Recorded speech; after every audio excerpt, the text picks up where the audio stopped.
West గోనగూడెం గ్రామం 2019 ఎన్నికలకు ముందు ఇక్కడ అభివృద్ధి అన్నది భూతద్దం పెట్టి వెతికినా కనిపించేది కాదు. అయితే వైఎస్ఆర్సీపీ ప్రభుత్వం వచ్చాక వెస్ట్ గోనగూడెం గ్రామం సర్వతోముఖాభివృద్ధి దిశగా పరుగులు తీసింది.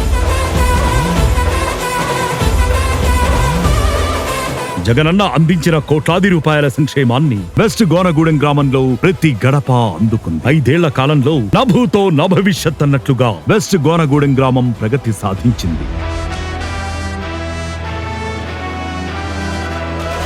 25 లక్షలతో గ్రామ సచివాలయం, 21,21,000తో రైతు భరోసా కేంద్రం, 20,80,000తో YSR health clinic, 15,74,000 bulk milk chilling units, 16 లక్షలతో డిజిటల్ లైబ్రరీ, నాడు నేడు ద్వారా గ్రామంలోని స్కూళ్ల అభివృద్ధికి 32 లక్షల నిధులను ఖర్చు చేసి మొత్తం వెస్ట్ గోనగూడెం రూపురేఖల్నే మార్చేసింది వైఎస్ఆర్సీపీ ప్రభుత్వం.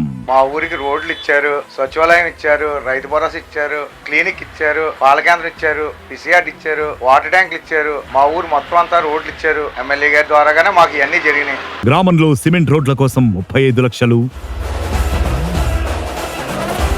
జల్ జీవన్ మిషన్ పథకంలో భాగంగా 1,14,00,000తో ఓవర్ హెడ్ వాటర్ ట్యాంక్ నిర్మాణం, జగనన్న కాలనీలో 1,74,00,000తో 97 కుటుంబాలకు ఇళ్ల పట్టాలు అందించారు మన జక్కంపూడి రాజా.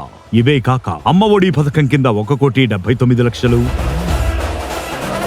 చేదోడు పథకం కింద 4 లక్షలు, ఆసరా పథకం కింద 2,57,00,000 రూపాయలు. ఇలా ముఖ్యమంత్రి జగన్మోహన్ రెడ్డి వివిధ పథకాల పేరుతో అందించిన కోట్లాది రూపాయల సొమ్మును లబ్ధిదారులకు అందించారు మన రాజా గారు. కేవలం ఒక్క వెస్ట్ గోనగూడెం ప్రజల సంక్షేమానికే 16,35,00,000 రూపాయలు, గ్రామాభివృద్ధి పనుల నిమిత్తం 7 కోట్ల రూపాయలు ఖర్చు చేశారు మన రాజా గారు.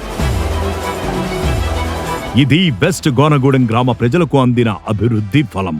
ఇలా ఒకటేమిటి, గాంధీజీ కలలు కన్న గ్రామ స్వరాజ్యాభివృద్ధికి నిలువెత్తు నిదర్శనంగా వెస్ట్ గోనగూడెం గ్రామాన్ని తీర్చిదిద్దారు మన జక్కంపూడి రాజా. ఒకసారి గెలిపిస్తేనే తమ సత్తా ఏమిటో చూపించారు. మళ్లీ ఎన్నికల సమరం ఆసన్నమైంది. సంక్షేమ శంఖారావంతో ప్రజా సేవ కోసం మరొకసారి మీ ముందుకొచ్చారు జక్కంపూడి రాజా. మన జక్కంపూడి రాజా సమరానికి సై అంటున్నారు. మరి అభివృద్ధి రథానికి చక్రాలై నిలిచేందుకు మీరు సిద్ధమేనా?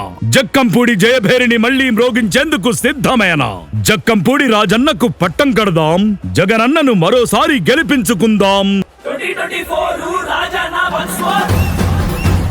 ఈవీఎం బ్యాలెట్ లో 1వ నెంబర్ పై నొక్కి ఫ్యాన్ గుర్తుపై ఓటు వేసి మన జక్కంపూడి రాజాను అఖండ మెజార్టీతో గెలిపించాలని కోరుతున్నాం.